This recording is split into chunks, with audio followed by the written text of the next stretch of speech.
Jadi minggu kemarin belajarnya sampai apa? Inflasi. Nah, jadi apa itu inflasi? Ada yang masih ingat nggak? Inflasi. Sampai inflasi kan kemarin belajarnya?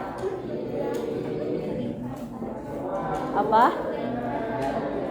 Nah, ya benar. Siapa namanya? Siapa? Sarah. Oh ya.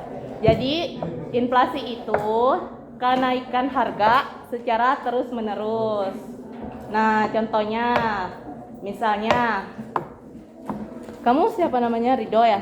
Rido misalnya beli ciki nih, beli jajan. Yang dulunya harganya 500, nah sekarang jadi 1000. Nah, itu namanya inflasi, kenaikan harga secara terus-menerus. Udah bisa dipahami inflasi? Udah? Jawab dong. Udah. Jadi kamu siapa namanya? Apa tadi inflasi? Good. Jadi untuk materi sekarang yaitu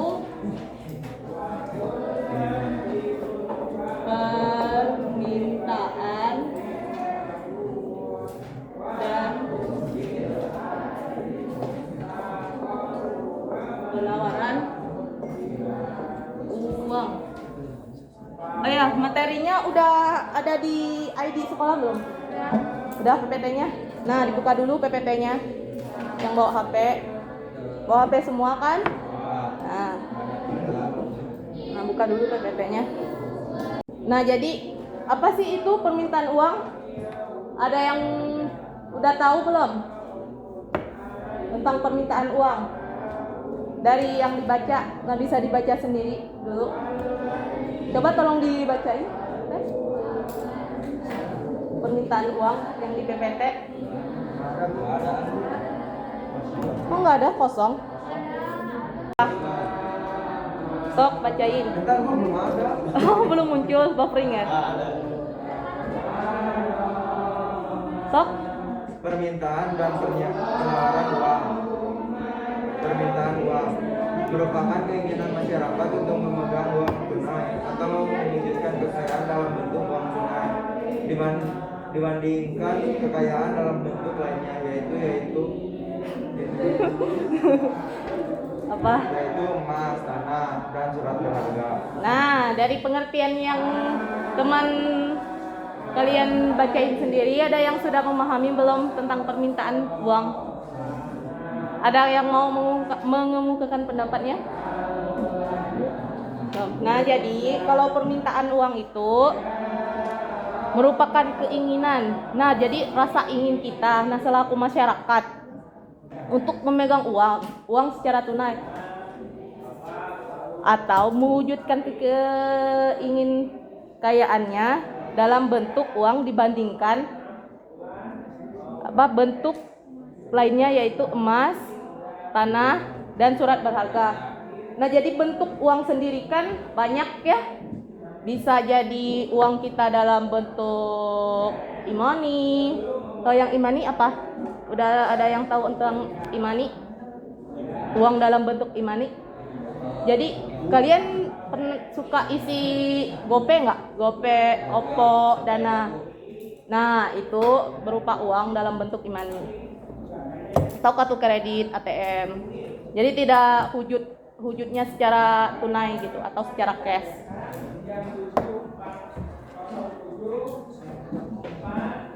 Boleh dicatat juga kalau itu pengertiannya.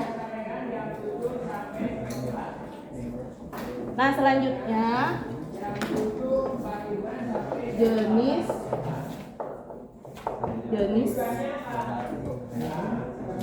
permintaan uang.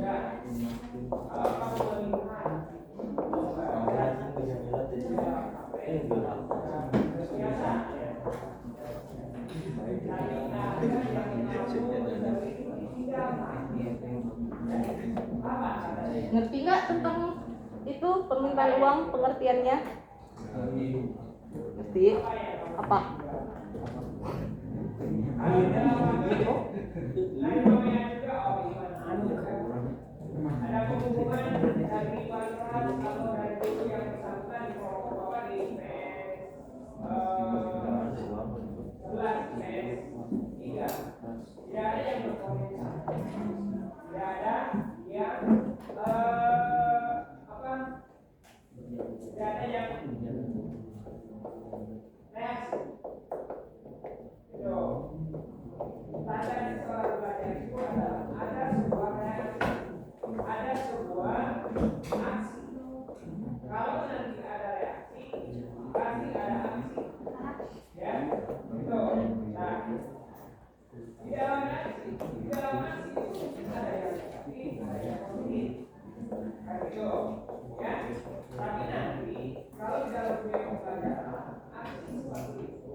Nah, jadi permintaan uang sendiri ada jenis-jenisnya. Nah, yang pertama ada permintaan uang untuk transaksi. Nah, jadi kalau permintaan uang untuk transaksi itu berperan sebagai alat atau sebagai kegiatan transaksi. Nah, contohnya seperti ini. Kalau kita belanja ke pasar pakai uang cash atau kartu kredit atau ATM. Nah, berarti kalau permintaan uang untuk transaksi itu dipakai secara langsung atau secara tunai. Nah, sedangkan yang kedua, permintaan uang untuk berjaga-jaga. Nah, kalau dari kalimat di sini ada yang bisa mengerti atau memahami atau mengungkapkan pendapat apa itu maksud permintaan uang untuk berjaga-jaga? Ya, apa? Contohnya kalau ada Nah, ya, good, benar. Kayak sakit gitu ya. Nah, ya, benar. Kalau permintaan uang untuk berjaga-jaga itu sebenarnya seperti gini, seperti contohnya tabungan. Nah, jadi kita tuh ya berinvestasi untuk apa masa depan, berjaga-jaga aja gitu. Uangnya untuk apa? Nah, ekonomi mah sebenarnya gampang. Jadi lebih di kehidupan sehari-hari gitu tentang materinya. Cuman emang iya ada bahasa-bahasanya tertentu kayak inflasi gitu kan. Ada bahasa-bahasa tertentu. Nah, selanjutnya permintaan uang untuk berspekulasi atau motif mendapatkan keuntungan. Nah, misal kamu siapa namanya yang pakai kacamata? Dimas. Nah, misalnya tahu investasi kan? Investasi. Nah, misalnya gini, si Dimas investasi beli emas 100 gram dengan harga 100 gram 1 M, 1 miliar. Nah, harga emas kan tentu mengalami kenaikan. Nah, yang kenaikan itu disebut apa tadi? Nah, inflasi. Nah, di negara kita kan ada inflasi ya naik-naik terus. Nah, jadi dengan Dimas membeli emas di tahun masuk Dimas misalnya Dimas belinya di tahun ini 2021. Nah, kemungkinan Dimas ntar ke harga emas 100 gram di tahun 2025 bakalan naik kan? Bakalan misalnya 1 M lebih, 1 M berapa atau mungkin jadi 2 M. Nah, itu berarti jenis penawaran yang menciptakan spekulasi. Spekulasi itu adalah apa? Keuntungan. Selanjutnya apa materi selanjutnya? Faktor yang mempengaruhi permintaan uang. Dari jenis-jenis sendiri ada yang mau ditanyakan? Atau ada yang belum mengerti? Atau ada yang mau menambahkan?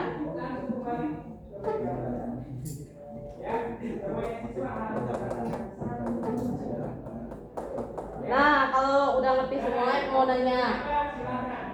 Kalau permintaan untuk transaksi itu contohnya gimana?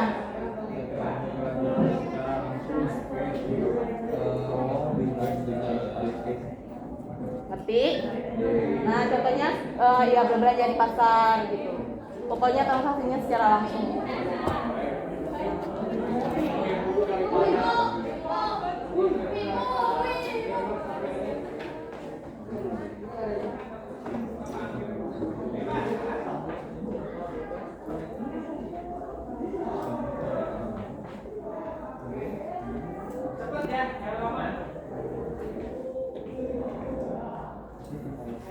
Jadi emang harus ditempel di sini ya?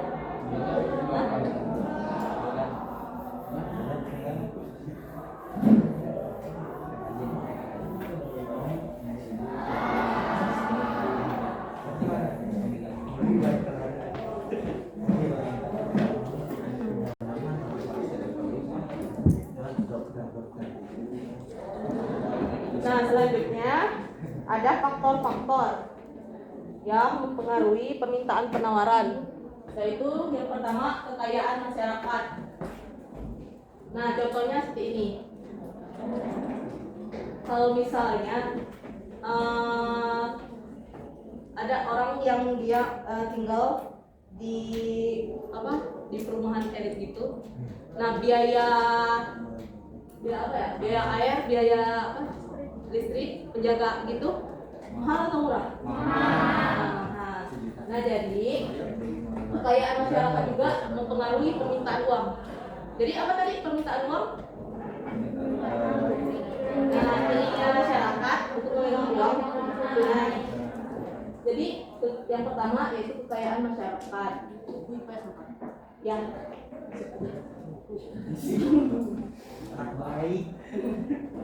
nah jadi yang pertama kekayaan masyarakat. Nah jadi contohnya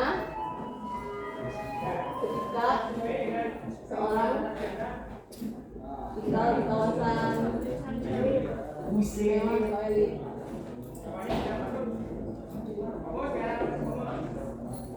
Nah yang selanjutnya ada selera masyarakat. Selera masyarakat sendiri contohnya gini, masyarakat yang mau membeli barang-barang mewah. Nah barang mewah sendiri kayak Gucci, Hermes, LV kayak gitu mahal banget kan ya. Jadi itu membutuhkan uang atau duit yang banyak. Nah itu juga menjadi faktor dari pengaruhnya permintaan uang. Nah yang selanjutnya perkembangan fasilitas kredit. Nah jadi sekarang kan ada yang namanya fasilitas kredit. Ada yang tahu nggak fasilitas kredit itu apa aja? Nah, kredit rumah. Ada yang pakai pay letter? Pay letter? Atau pay letter nggak? Pay-letter. Nah jadi sekarang kan kayak pinjaman itu syaratnya atau tinggal pinjam uang itu udah dipermudah banget kan ya. Nah bisa dari ya pay-letter itu kayak kita belanja nih, misalnya contohnya Shopee ya, pay-letter. Nah kita belanja dulu, ntar bayarnya bulan depan atau 3 kali bayar gitu. Mudah banget buat dan yang keempat selanjutnya kepastian tentang pendapatan. Nah misalnya siapa si Fikri tadi pendapatannya udah pasti nih per bulan 20 juta. Amin. Pasti gitu kan 20 juta. Nah pasti Fikri maunya barang murah loh, barang yang mewah. Mau beli misalnya sepatu Vans, harganya mau yang 300-an atau yang 2 jutaan? Kalau gajinya udah segitu, gajinya udah tetap nih 20 juta per bulan. Nah otomatis kan keinginan dia mau beli barang-barang yang udah barang ini cukup mahal itu akan kayak udah pasti gitu, gue udah bisa nih beli sepatu harga segini. Nah sisanya buat set money. Yang selanjutnya ada sistem atau cara pembayaran yang berlaku. Nah sebenarnya sistem atau cara pembayaran yang berlaku itu hampir sama sih seperti perkembangan fasilitas kredit. Nah bedanya ini kredit dan ini bisa secara langsung atau menggunakan e-money. Tahu kan e-money tadi apa? Seperti kayak kan kalau sekarang ya kalau di Shopee bisa bayar biar nggak COD, misalkan bayarnya ya biar di Alfa, Pedana, Paylater.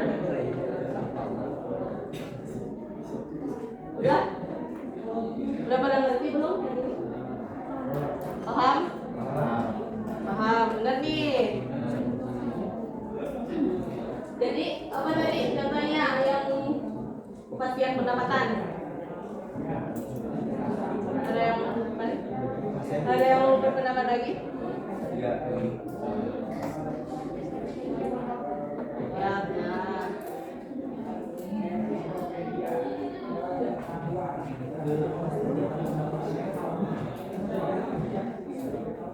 Kalau mau dicatat dulu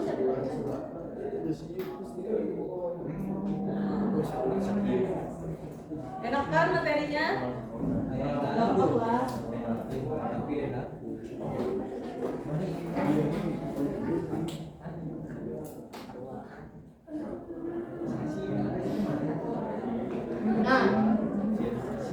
materi selanjutnya yaitu penawaran uang. Berarti kalau ada permintaan, terus adanya penawaran. Nah, penawaran sendiri merupakan, tolong dibacain. Ya, boleh dibacain. Penawaran uang jumlah uang yang ada dan siap beredar untuk keperluan transaksi bagi masyarakat dan wilayah. Nah, kalau yang dibacain temennya atau dibaca sendiri ada yang ngerti nggak apa itu penawaran uang? Ada yang mau ngomong pendapatnya? Mungkin Ahmad. Penawaran uang. Ya, baca. Ya. Baca atau udah ngerti belum? Tadi ada temannya udah baca, dengar? Penawaran uang. Nah, kalau penawaran itu pokoknya gini kan, jumlah uang yang ada dan siap beredar. Berarti penawaran itu uangnya udah ada nih. Tahu nggak yang mengeluarkan uang itu siapa? Apa? Tahu nggak yang mencetak uang atau mengeluarkan uang itu siapa? Bank Indonesia atau Bank Sentral. Nah, jadi uangnya itu posisinya udah ada, tinggal disebarin terus atau beredar untuk keperluan dan waktu tertentu. Udah tahu kan kalau Bank Indonesia itu tidak sembarangan untuk mengeluarkan uang? Udah. Kenapa? Takut juga kalau uang semakin banyak beredar di masyarakat, nah terjadinya inflasi tadi. Dan sebenarnya materinya itu saling berkaitan, saling berhubungan antara permintaan dan penawaran, antara uang yang beredar. Udah belajar uang juga? Antara pasar, harga pasar.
Nah, selanjutnya jenis-jenis penawaran uang. Yang pertama ada layer money.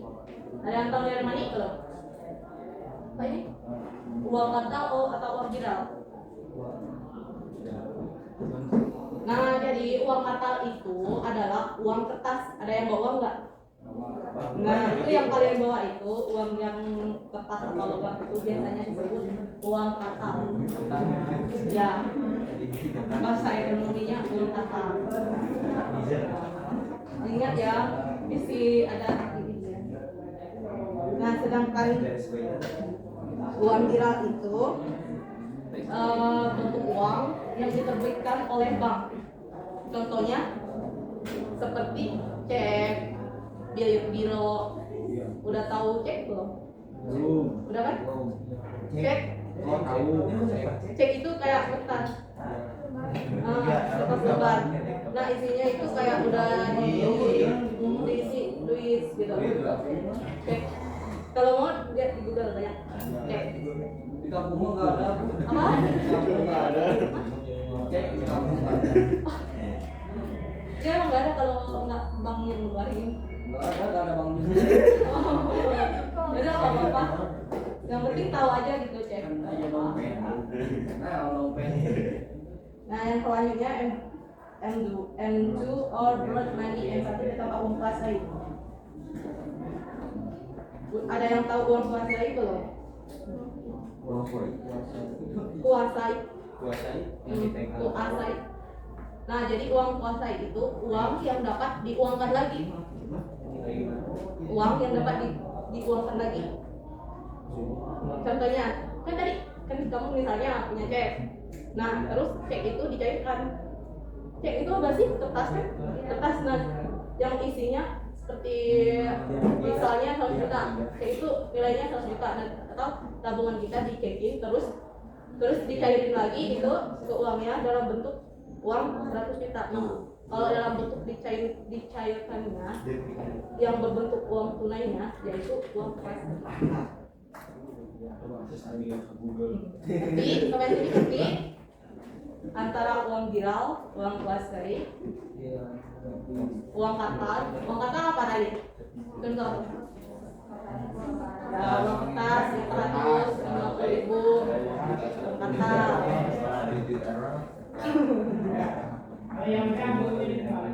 Nah yang selanjutnya ada M3 atau M2 ditambah deposito jangka panjang. Nah udah pernah buka tabungan belum? Buka tabungan. Nah tabungan yang di bank. Nah misalnya gini tuh kan kalian mau bikin tabungan nih di bank. Nah biasanya bilangnya apa? Sama teteh atau mbak tellernya. Mbak biasanya kan gini, Mbak mau buka tabungan kalau umuran 17-an gitu kan. Mau buka uang. Nah, tapi kalau misalnya deposito bilangnya gini, Mbak mau buka deposito dong. Berapa minimalnya kan ditanya biasanya berapa minimalnya dari tellernya. Nah, kalau deposito sama tabungannya itu bedanya. Kalau deposito itu jumlah uangnya lebih besar daripada tabungan. Nah contohnya kayak langsung nih mau gabung misalnya di salah satu bank BCA membuka deposito jangka panjang atau jangka pendek. Misalnya deposito jangka pendek nih. Nah kalau deposito jangka pendek tuh kalau kita nabung, nah bisa 1 tahun. Kalau deposito jangka panjang itu lebih dari 10 tahun. Nah itu udah termasuk bunga dari bank. Jadi 1 tahun 1 bulan itu kita bisa nabung misalnya 100 juta. Deposito itu lebih gede aja gitu uangnya, nilai uangnya. Iya, itu kalau tabungan sakit itu namanya lebih ke asuransi. Ada yang pakai asuransi? Asuransi. Ada yang pakai? Asuransi. Iya. Asuransi sakit beneran. Ada pakai asuransi gitu.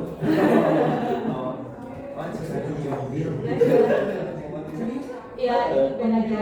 Jadi kalau orang ini misalnya, jadi nggak kalau ke bank ada orang tuh bawa uang pakai resep pemerintah, nah baru bikin tabungan. Nah itu dia tuh sebenarnya antara tabungan atau deposito. Nah depositonya tergantung dia mau jangka panjang atau jangka pendek. Jadi kalau kita nabung di bank sebenarnya kalau itu kan ada bunga. Nah iya sih orang bank pasti bilang gini, Mbak. Misalnya kita di bank ini bunganya 1 tahun 0,5%. Nah tapi inflasinya berapa? 1 bulannya Mbak? Misalnya 0,10. Berarti kita butuh apa lagi? Kalau bunga 0,5 sedangkan inflasinya kita setahun 0,10. Berarti itu kita 0,5 itu apa lagi? Iya dong, kita rugi. Soalnya inflasinya lebih tinggi daripada itu apa?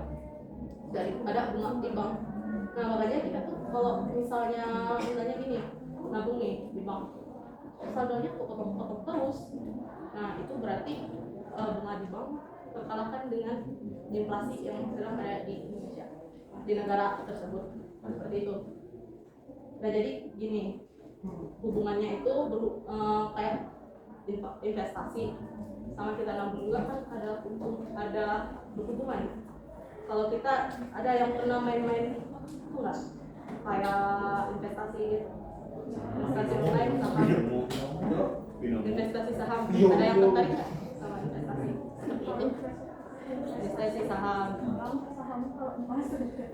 Ya kalau emas kan enak ya, nah, sebenarnya naik terus setiap tahun. Jadi juga itu apa? Kalau investasi emas itu sebenarnya investasi yang sangat menguntungkan itu investasi emas dibandingkan uang. Karena apa? Karena harga emas itu naik terus setiap tahunnya. Jadi kan kalau udah punya anak, punya istri atau punya suami, punya uang itu lebih baiknya di emas. Save money-nya.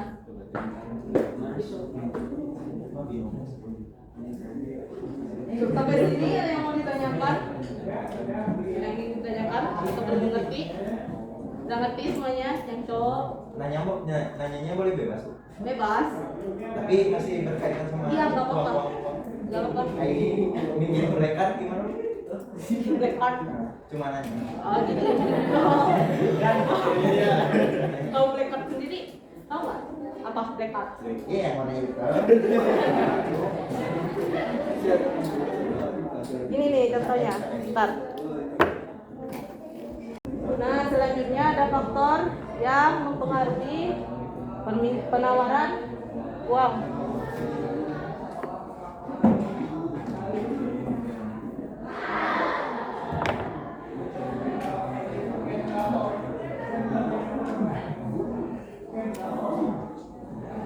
Nah, itu yang pertama apa? Faktor yang mempengaruhi penawaran uang di PPT-nya.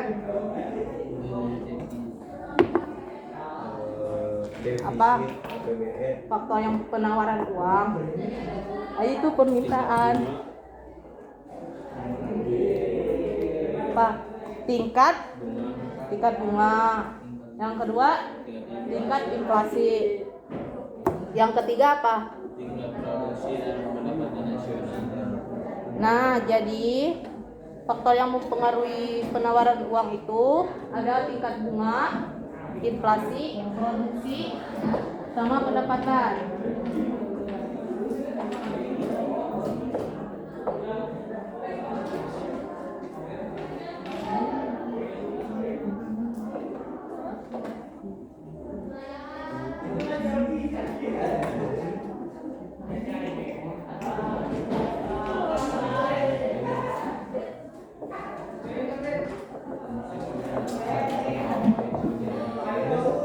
Nah, tahu bunga kan? Bunga, bukan bunga mawar. Bunga, apa bunga? Nah, jadi bunga itu contohnya misalnya di bank lagi atau pinjam kredit. Misalnya si Fikri pinjam uang di bank 100 juta. Nah, bunganya 5%. Nah, berarti Fikri kan harus mengembalikan uang itu lebih kan dari 100 juta. Nah, itu termasuk bunga. Nah, jadi bunga sendiri juga mempengaruhi penawaran uang. Berarti mempengaruhi juga uang yang beredar. Otomatis kalau uangnya lebih banyak itu berarti jumlah uang yang beredar semakin banyak atau sedikit? Hah? Banyak apa sedikit? Semakin banyak.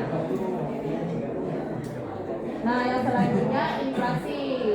Inflasi, tahu sendiri kan inflasi itu apa? Tadi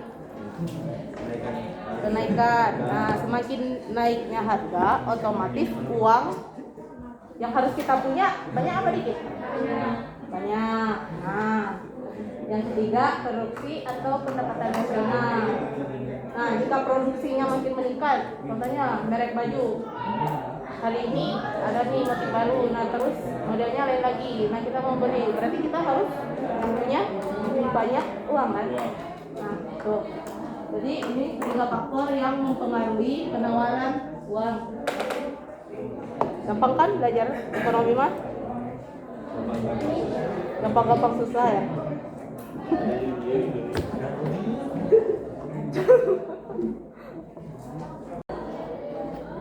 Nah, jadi yang pertama faktor yang mempengaruhi jumlah uang beredar yaitu Defisit APBN. Ada yang udah tahu kan defisit sama APBN itu apa? Ada yang tahu APBN? Apa? Ya benar. APBN itu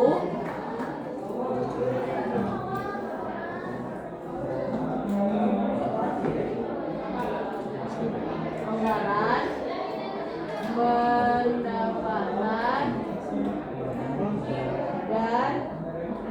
belanja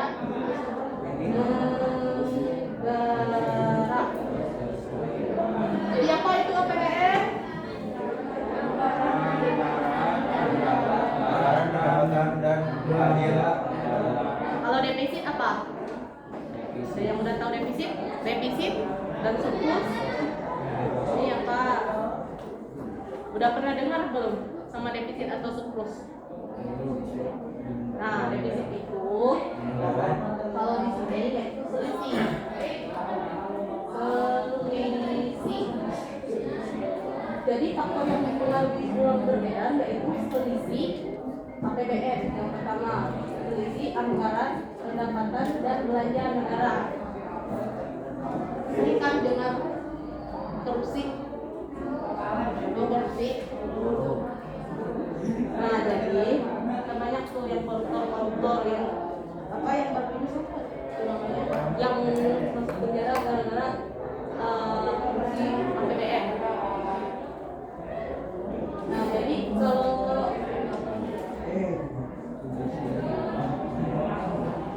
pemerintah itu sudah defisit APBN itu berarti uangnya mencetaknya berkurang atau bertambah? Hah? Berkurang atau bertambah mencetaknya? Cetak uangnya itu kalau defisit. Nah, defisit itu nih kita ada misalnya utang nih di utang kita belanja apa ya? Beras. Kita belanja beras nih di Thailand. Nah, terus antara kita belanja beras di Thailand dengan pendapatan nasional kita udah belajar kan pendapatan nasional di kelas 10. Udah kan? Nah, antara pendapatan kita dan belanja negara kita lebih besar kita belanja, berarti kita mengalami keuntungan atau kerugian? Nah, kerugian. Nah, kalau kita mengalami kerugian otomatis BI atau Bank Sentral apa? Mencetak uang lagi nggak? Lebih banyak? Cetak lagi? Nah, jadi uang BI itu pasti mencetak lagi dong uang banyak untuk apa? Untuk menutupi kita ya, untuk menutupi kekurangan. Tapi itu juga harus diatur oleh pemerintah juga. Jadi tidak langsung nih dicetak banyak banget buat tutupin utang. Jadi uang juga itu dicetaknya sesuai peraturan dan sesuai dengan bank yang ada di Amerika itu ada ketetapannya. Nah, yang selanjutnya adalah pemberian kredit secara langsung. Nah, jadi pemberian kredit langsung oleh Bank Indonesia ke masyarakat tanpa harus melalui bank umum dan menimbulkan jumlah uang yang beredar. Nah, ada nih misalnya salah satu pihak yang mau pinjam uang di Bank Indonesia, tapi itu masih beberapa pihak dari oke. Jadi tidak sembarang juga gitu bisa pinjam uang di Bank Indonesia. Nah, otomatis kalau udah pinjam di Bank Indonesia kan jumlahnya bukan sedikit kan, tapi banyak kan. Nah, itu juga mempengaruhi jumlah uang beredar karena semakin banyaknya lagi apa uang yang beredar di masyarakat di kita. Nah, yang selanjutnya pengaruh luar negeri atau negara lain.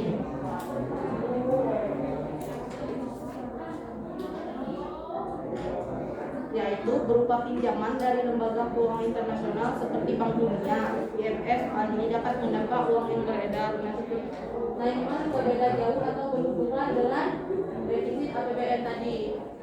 Kalau berpengaruh dari luar negeri. Nah kalau kita pinjam uang dari negara lain, nah otomatis kan Bank Indonesia itu tadi kan mencetak uangnya secara berlebih dari cetak uang secara biasanya. Selain sini, ada yang belum mengerti? Udah ngerti belum? Ngerti? Nah yang selanjutnya adalah surplus, perdagangan, ekspor, dan impor. Tadi apa kata itu? Surplus itu? Ada yang tahu surplus? Surplus itu jadi akronim dari defisit. Defisit itu bisa selisih, bisa kurang. Jadi surplus itu mengalami kenaikan atau mendapatkan untung. Jadi kalau kita mendapatkan surplus atau untung perdagangan ekspor ataupun impor, nah kita juga otomatis mencetak uang kan? Jadi tidak terpengaruh antara surplus dan defisit. Jadi tidak bisa saling menyalahkan. Kita berlaku juga nggak bisa saling menyalahkan antara defisit sama surplus.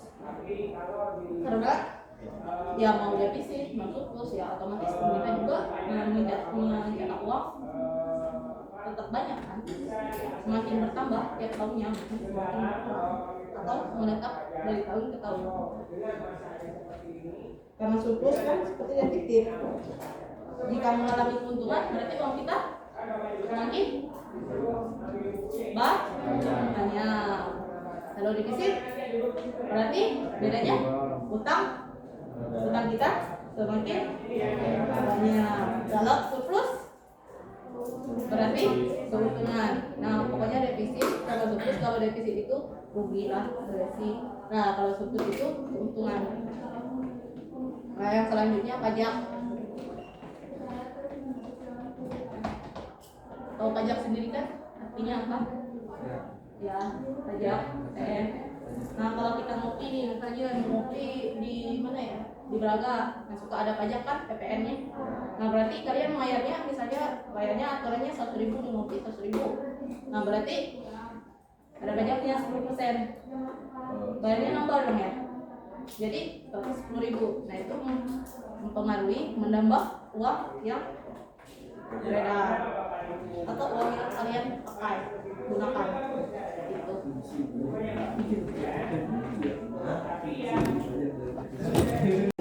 Nah materi selanjutnya hubungan antara jumlah uang yang beredar dan inflasi.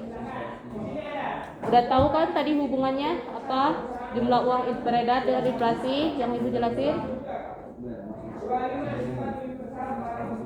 Ada yang mau berpendapat?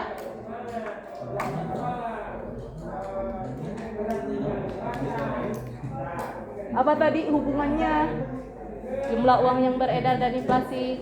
Ada yang mau menjelaskannya? Siapa sini yang ketua kelas? Ketua kelasku.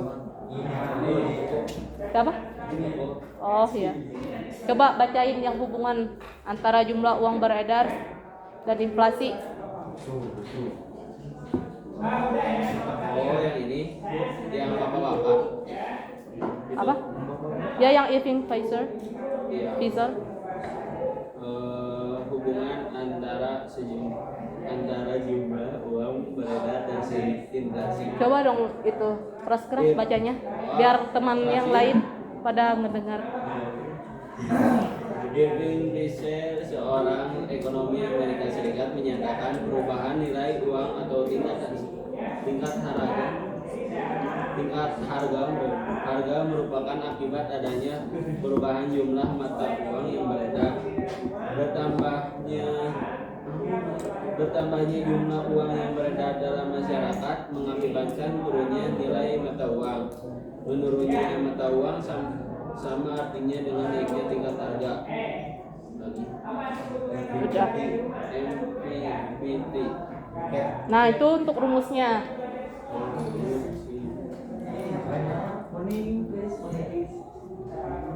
Nah di sini udah ada yang ngerti belum tentang yang dibaca dari temennya ketua kelas? Bisa dimengerti? Gimana? Apa jadi hubungannya dari pendapat Irving Fisher sendiri? Seorang ekonom Amerika Serikat menyatakan perubahan nilai uang atau tingkat harga merupakan akibat adanya perubahan jumlah uang yang beredar. Jadi nilai uang atau tingkat harga sendiri menurut Irving Fisher merupakan akibat dari jumlah uang beredar. Jadi jumlah uang yang beredar dipengaruhi oleh apa? Menurut Irving Fisher, nilai uang atau tingkat harga. Nah, selanjutnya katanya bertambahnya jumlah uang yang beredar dalam masyarakat mengakibatkan nilai mata uang menurun. Menurunnya nilai mata uang sama artinya dengan naiknya tingkat harga. Nah, tadi kan kata Ibu semakin banyaknya uang yang beredar, maka uang itu mengalami inflasi. Nah, kalau mengalami inflasi dan banyaknya uang yang beredar, maka nilai uang sendiri apa?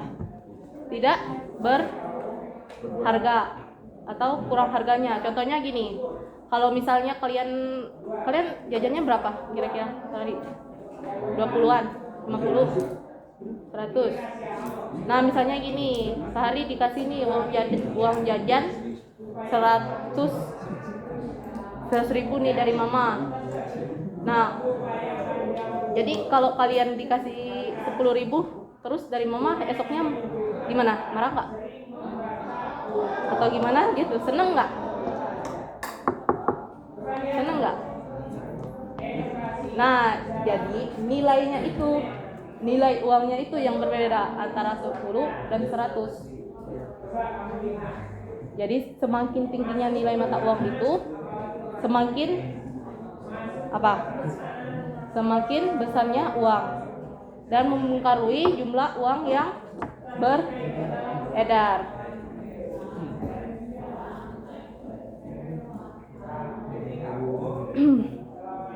Nah, yang selanjutnya ada rumus nih dari Irving Fisher.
Nah, jadi Fisher sendiri menunjuk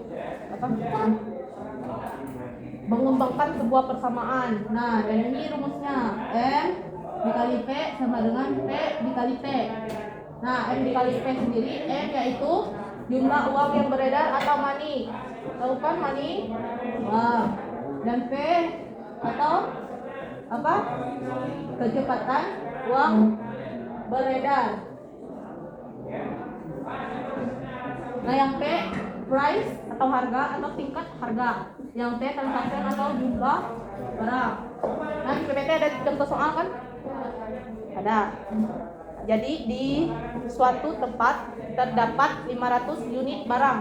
Nah, berarti kalau 500 unit barang apa?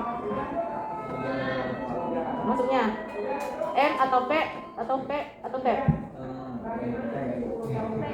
Apa? Ya benar. Berarti P-nya sama dengan 500 unit. Nah selanjutnya barang yang diperdagangkan dengan harga 400 unit itu apa? Apa? Tingkat harga. Benar, price.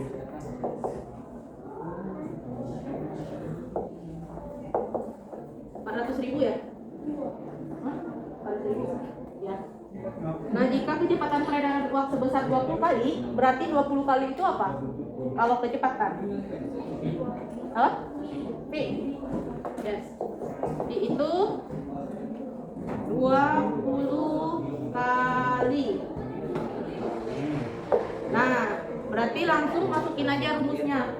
M dikali P sama dengan P dikali T. M-nya ditanyakan.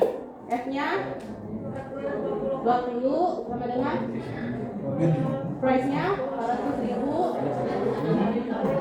dikali 5.000 atau 5.000 sama dengan M 20. 4 kali 5 20.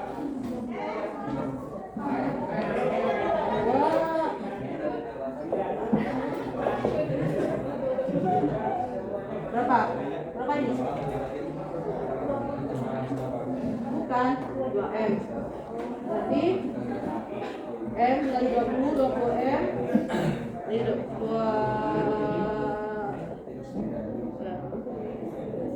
per 20.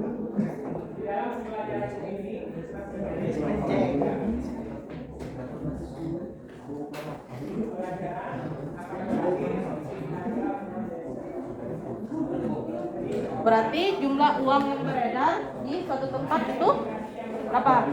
100 juta. Sampai sini ngerti? Hitungan ini ngerti? Nah, catat.